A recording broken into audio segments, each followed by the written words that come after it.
Cabinet विस्तार की सुगबुगाहट, 22 मंत्री ले सकते हैं शपथ। राज्यपाल से मिले शिवराज, सिंधिया समर्थक होंगे सेट। मुख्यमंत्री शिवराज सिंह चौहान जल्द ही मंत्रिमंडल का विस्तार कर सकते हैं। सीएम शिवराज राज्यपाल से मिलने पहुंचे। उसके बाद से ये चर्चा जोरों पर है, वे दिल्ली जाएंगे, जहां आलाकमान के साथ संभावित मंत्रियों की लिस्ट फाइनल होगी। दूसरे कैबिनेट विस्तार में उन सिंधिया समर्थक नेताओं को जगह दी जाएगी जो मंत्री पद त्याग कर बीजेपी में आए हैं। तुलसी सिलावट और गोविंद सिंह राजपूत को पहले ही कैबिनेट में जगह मिल गई है।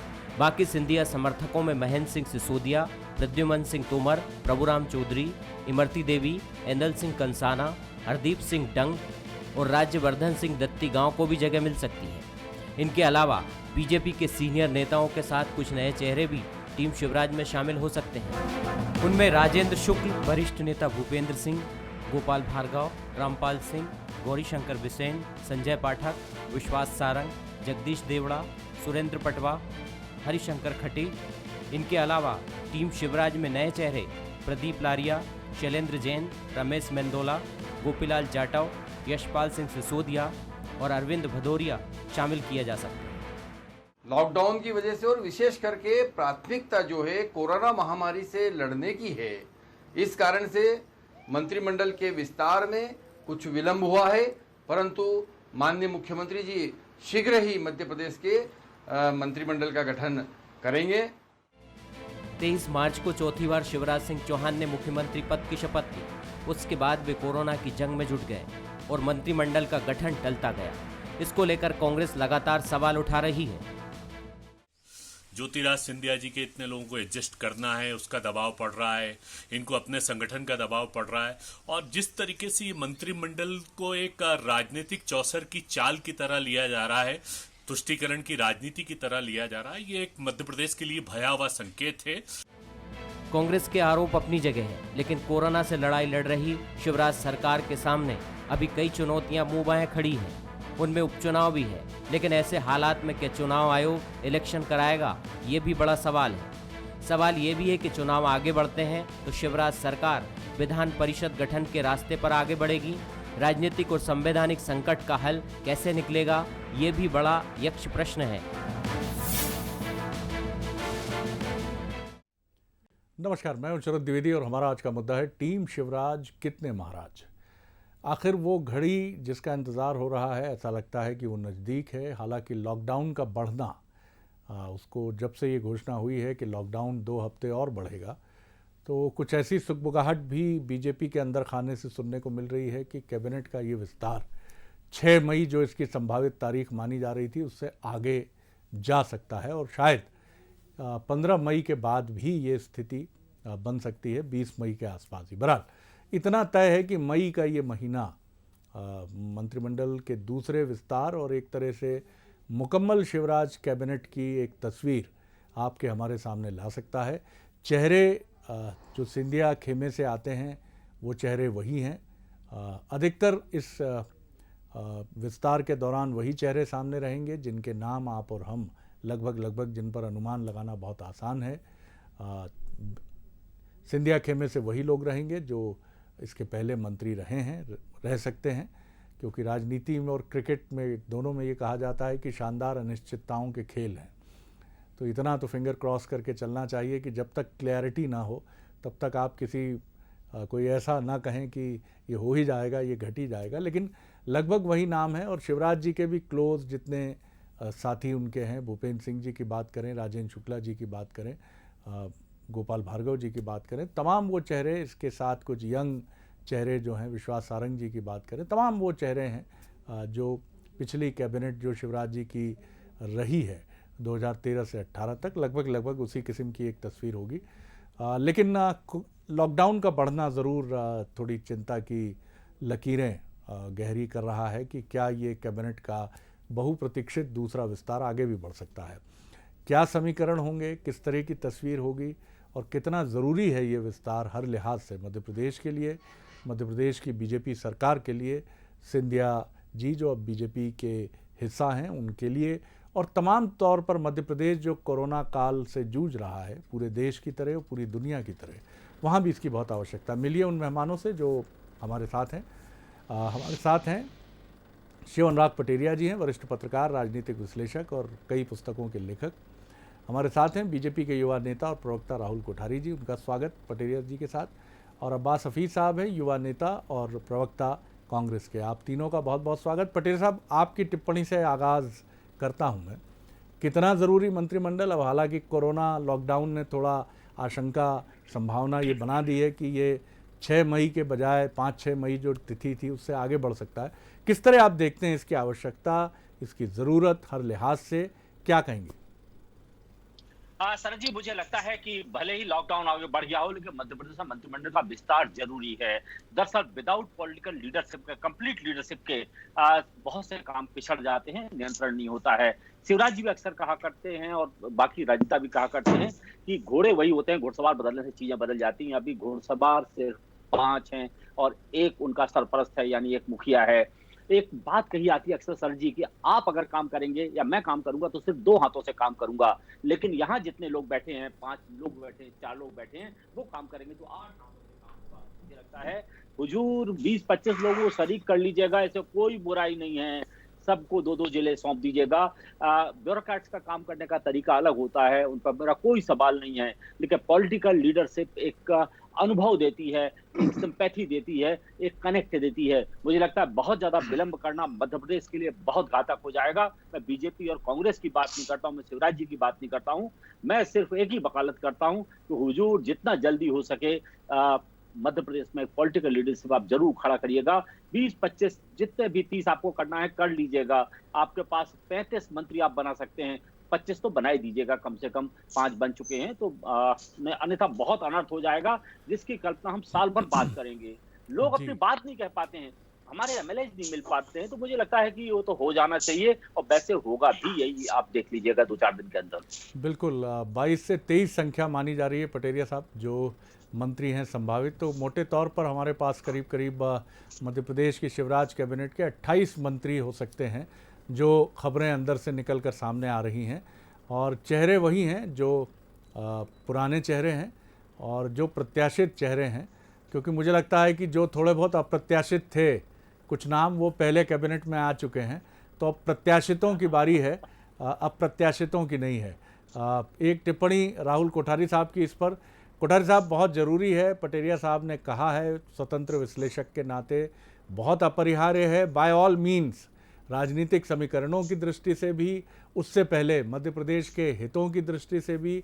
हालांकि मध्य प्रदेश के हितों को देखते हुए ही ये विलंबित भी हुआ है, लेकिन this is the high time, जो एकदम बिल्कुल उपयुक्त समय है कि अब आप एक मुकम्मल कैबिनेट की तस्वीर के साथ बीजेपी सामने आए। क्या कहेंगे? जी शरद जी, निश्चित रूप से जिस तरीके से पटेरिया जी ने बात रखी और आपकी भी दृष्टि है, इस तरीके से हमें लगता है कि पार्टी पहले से इस पूरे मामले पे विचार मंथन कर रही है और विचार मंथन के चलते ही लगातार पहले भी फैसले हुए। पहले भी बीच में जो 5 लोगों को मंत्रिमंडल में शामिल किया गया, वो भी एक बड़ा फैसला था और इस पूरे फैसले को लेकर कहीं ना कहीं राष्ट्रीय नेतृत्व की भी राय लेनी पड़ती है। उसके बाद आप जानते हैं जब मंत्रिमंडल बनता है तो बहुत सारे समूहों में चर्चा होती है, लेकिन मूल बात यह है कि भारतीय जनता पार्टी में जो भी फैसले आ रहे हैं या सरकार के फैसले आ रहे हैं, इसमें मैं बहुत स्पष्ट करना चाहूंगा कि सारे फैसले सामूहिक रूप से लिए जाते हैं।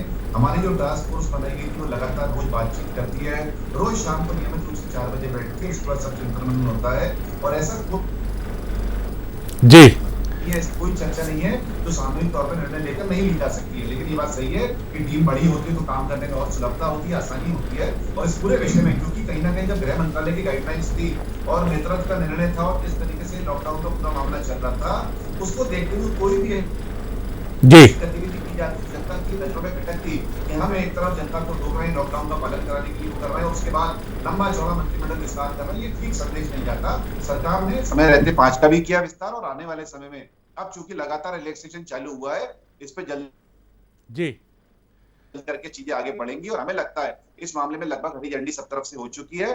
किसको लिया जाना है, किसको नहीं लिया जाना, ये बहुत सारा सब आपस में नेतृत्व निर्णय कर लेता है। लेकिन एक बात मैं जरूर शरद जी बोलना चाहूंगा, पिछली बार भी कांग्रेस ने बड़ी बड़ी बातें करी थी।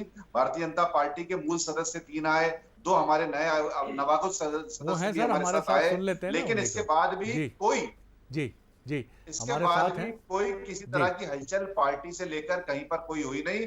कई लोगों ने इंतजार किया कि हमारे यहाँ बर्तन बजेंगे, कोई ऐसा वाक्य नहीं हुआ और हमारे यहाँ निश्चित रूप से आने वाले समय में भी मंत्रिमंडल का जो चेहरे सामने आएंगे, उसके बाद सब अनुशासित रूप से मंत्री बन के भी सरकार के लिए, संगठन के लिए कार्य करेंगे और कांग्रेस पार्टी को माकूल जवाब देंगे और जनता के हितों की रक्षा करेंगे। बिल्कुल, आपको शुभकामनाएं इसके लिए। लेकिन आपसे बातचीत के दौरान एक दो बार नेटवर्क कंजेशन की वजह से वीडियो और ऑडियो थोड़ा अटका, तो हम शुभकामनाएं इसके लिए भी देंगे कि कोई पॉलिटिकल कंजेशन ना हो, कोई राजनीतिक संकुचन ना हो जिसकी वजह से ये आगे बढ़ जाए या अटक जाए, क्योंकि राजनीति में इसकी संभावनाएं भी हमेशा बनी रहती हैं और जिसको जो अपेक्षित हैं मंत्रिमंडल में, उनके लिए ये भारी आशंका है। इसलिए ईश्वर न करे ऐसा कोई घटनाक्रम घटे, क्योंकि ये कैबिनेट बाय ऑल मीन्स जो हम कह रहे हैं मध्य प्रदेश के लिए बहुत ज़रूरी है।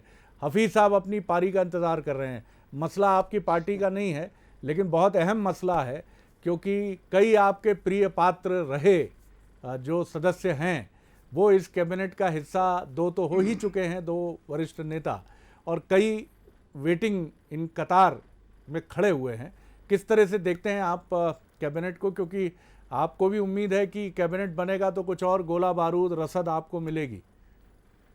शरद जी, सबसे पहले तो ये मसला जो है ये पार्टी से पहले ये मध्य प्रदेश का मसला है। इसी मसले के चलते मध्य प्रदेश कोरोना की इस आग के अंदर डाल दिया गया है कि 1 महीने का एक कीर्तिमान स्थापित किया गया, पहले तो बिना मंत्रिमंडल के, ऐसे आपदा के दौर में काम करने की वजह से। मेरे मित्र हैं राहुल जी, जो बात कह रहे हैं बड़ी सही बात कह रहे हैं कि बर्तन नहीं बजे इसलिए इन्होंने 5 का मंत्रिमंडल का गठन पहले किया। अगर ये एक बार के अंदर अपना फुल फ्लेज कैबिनेट बना देते तो कितने बर्तन बज रहे होते और कितनी बर्तनों की दुकान लगी होती, वो सबको मालूम है। आज सबसे बड़ा विषय यह है कि ये इनकी अंतरकला सामने स्पष्ट है। मंत्रिमंडल का बार बार आगे जाना, हम ये नहीं कह रहे कि अंतरकला नहीं होती, खुद भी तो लीड ढूंढिए, कब तक अंतरकला ढूंढते रहेंगे बीजेपी? अफसोस, मैं यही कह रहा हूं, अफसोस इस बात का है कि ये पार्टी आरोप लगाती है दूसरे राजनीतिक दलों पे कि आपकी अंतरकला, आपके यहाँ पे ये, आपके वहां पे ये। जो ग्रीन सिग्नल की ये बात कर रहे थे राहुल कोठारी जी, मुझे उम्मीद है कि सिंधिया जी का ग्रीन सिग्नल जरूर ले लिया होगा, तब जाके आज मंत्रिमंडल की बात की जा सकती है। मैं सिर्फ इतना कहना चाहूंगा कि राजनीति एक अलग विषय है, पर मंत्रिमंडल की सख्त जरूरत मध्य प्रदेश को आज है। जो पटेरिया साहब ने बात कही वो समझनी होगी, 2 हाथों से ज्यादा 20 हाथ भले हैं। और ये शुरू से ये बात पटेरिया साहब के साथ पहले भी हम डिबेट में जब भी बैठे उन्होंने कहा कि 20 हाथ अच्छे से काम कर सकता है, पर फिर भी इस आपदा के दौर के अंदर राजनीति हावी आ गई, अपना समन्वय भारी पड़ गया। अपना संगठन, सिंधिया संगठन, जो भी करना हुआ उस समन्वय के चलते मध्य प्रदेश को पूरा पहले तो कैबिनेट ही नहीं मिल पाया, अब पूरा कैबिनेट नहीं मिल पाया। तो इसका भुगतान जनता क्यों करे, मेरा सिर्फ एक सवाल है। चलिए, इसका जवाब तो मैं लूंगा, लेकिन पटेल साहब की एक टिप्पणी। पटेल साहब, बास हफीज़ कह रहे थे कि बर्तन अब बजेंगे। मुझे लगता है कि वो स्टेज तो 5 के बनने के बाद काफ़ी कमतर हो गई है, क्योंकि 5 के बाद इसकी आशंका अधिक थी कि बर्तन बजेंगे, क्योंकि लेकिन बीजेपी का अनुशासन का जो कवच है वो खासा प्रभावी है। ऐसे मौक़ों पर भी जहां असंतोष का गोला भले ही मन में हो, लेकिन वो कभी ज्वालामुखी बनकर फूटता नहीं है, कम से कम बीजेपी में तो नहीं होता। कांग्रेस में ज़रूर चुनौतियां इस तरह की बनती हैं, और हमने देखा कि इन्हीं चुनौतियों की वजह से उसकी सरकार को भी मध्य प्रदेश से जाना पड़ा। बहरहाल, फिर भी आप क्या देखते हैं, क्या इसके बाद, इस कैबिनेट के गठन के बाद आपको लगता है कि कुछ एक राजनीतिक गतिविधियां जो बीते 1.25 महीने से तो बंद ही हैं, क्योंकि कोरोना है, लेकिन आपको लगता है कि ये कैबिनेट बनने के बाद जो आकांक्षी वंचित होंगे, क्योंकि बीजेपी के कई 3-3 टर्म से अधिक के भी विधायक हैं जो ये कह रहे हैं कि मैं देर करता नहीं, देर हो जाती है, या पार्टी केंद्रीय नेतृत्व को हम नज़र नहीं आते। इन लोगों की तरफ से आपको लगता है कुछ रिएक्शन हो सकती है, या फिर आपको लगता है कि बीजेपी का कवच, बीजेपी का अनुशासन ऐसी कोई स्थितियां पैदा नहीं होने देगा? शरद जी, मुझे लगता है कि मैं सहमति के साथ ये बात करना चाहूंगा, निश्चित तौर पर एक्शन भी होगा, रिएक्शन भी होगा। दरअसल कमलनाथ और उनके जो निकटतम लोग हैं एक फार्मूले पर काम कर रहे हैं कि जैसे कैबिनेट का विस्तार हो और जो वंचित रह जाएं, या जो उपचुनाव के जिन क्षेत्रों में लोग हैं जो नाराज हों, उनको किसी तरह से कांग्रेस के पाले में खड़ा किया जाए। मुझे लगता है राजनीति में कोई कटोरा लेके साधु होने की योजना के तहत नहीं आता है, ना तंबूरा बजाने के लिए आता है। तो जो वंचित हो जाएंगे, निश्चित तौर पर उनकी तरफ से कुछ ना कुछ रिएक्शन जरूर होगा। लेकिन बीजेपी भी इस बात को अच्छी तरह जानते हैं। बीजेपी के जो हाई प्लेस सोर्सेस है, उनका कहना है कि जो बचेंगे वो उनको निगम मंडलों में हम समायोजित करेंगे, उनका सम्मान का संगठन में ध्यान रखेंगे। तो अगर भाजपा ने ठीक से उनको एड्रेस नहीं किया तो निश्चित तौर पर बर्तन जरूर बजेंगे। जी, कोठारी साहब, इसकी संभावना पर तो मैं आपसे बात नहीं करूंगा, क्योंकि आपका एक अनुशासित बीजेपी के कार्यकर्ता का वही जवाब होगा, और उस जवाब की तरफ मैं उसको पहले ही बता दे रहा हूं कि ऐसी कोई चीज़ नहीं होगी। एक अनुशासन का कवच है, बीजेपी एक डिफरेंट पार्टी है, ये सब कांग्रेस में होता है। मैं इससे आगे का सवाल ये लेकर जाता हूं, क्योंकि आकांक्षा आपके मन में भी है जो गलत नहीं है। कैलाश विजयवर्गीय जी की ये बात मैं कई बार दोहराता हूं। एक बार एक इंटरव्यू के दौरान हमने उनसे पूछा कि मुख्यमंत्री के लिए आपका नाम चल निकलता है, तो उन्होंने कहा मेरी बात आप क्यों करते हैं, 230 के 230 विधायक जो हैं सभी के मन में मुख्यमंत्री बनने की आकांक्षा है, और आप मुख्यमंत्री की क्यों बात करते हैं? हम तो प्रधानमंत्री के लिए भी सोचते हैं, सोचने में क्या बुरा है? आखिर हम राजनीति में आए हैं तो सार्वजनिक जीवन में जनसेवा के साथ ये भी अपेक्षा रखते हैं कि धीरे धीरे अपनी मेहनत, परिश्रम और जनता के सहयोग से हम उस जगह भी पहुँचे। तो ये आकांक्षा तो सभी के मन में है कि मंत्री बनना चाहिए, खासतौर से जो 3 बार से ज़्यादा के विधायक हैं। तो उनकी महत्वाकांक्षाओं पर कुछ कृपा दृष्टि, कोई फार्मूला, इस पर भी पार्टी विचार कर रही है? देखिए शरद जी, निश्चित रूप से 2 बातें इसमें महत्वपूर्ण है। एक तो जनता क्या मानस भी बनाती है, जनता का विचार क्या होता है, क्योंकि जनमानस की हम लोग जब राजनीति करते हैं तो वो हमारे बारे में क्या दृष्टि रखते हैं, ये बहुत महत्व रखाता है। आज जिस तरह से मध्य प्रदेश में ये परिवर्तन हुआ है, इस परिवर्तन को जनता ने बहुत नजदीक से देखा है। लगातार जिस तरह से कमलनाथ जी का कुशासन चल रहा था, उससे कहीं ना कहीं जनता आज एक राहत की सांस महसूस कर रही है। मुझे बड़ा आश्चर्य होता, मैं कल फिगर्स देख रहा था, 15 महीने 14 महीने के अंदर 25,000 करोड़ के गर्त में कमलनाथ जी इस मध्य प्रदेश को पहुंचा कर गए हैं। और तो और आज जिस तरीके से कमलनाथ जी ने दिग्विजय सिंह जी पर खुले आरोप लगाए हैं कि कमलनाथ जी ने उनके साथ दिग्विजय सिंह ने उनके साथ विश्वासघात किया है, जिस तरह से विधायकों के मामले में बताते रहे और उनके हाथ में कुछ भी नहीं था।